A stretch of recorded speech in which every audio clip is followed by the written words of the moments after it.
Mi smo leptirići ekoljubci.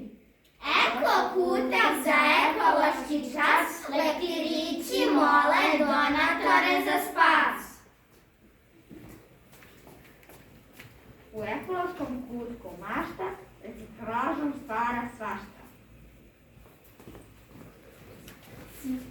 Svet kao cvet u trenutku, leptirići prave u eko kutku.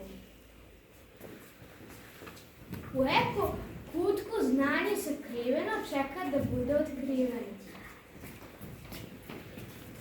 Leptirići traže znanje sakriveno i odgonetaju zapleteno. Ko učenje i druženje voli, eko kutku neće moći lako da odoli. Dragi donatori, nemajte brige, jer se u eko kutku stvaraju i eko knjige. Leptirićima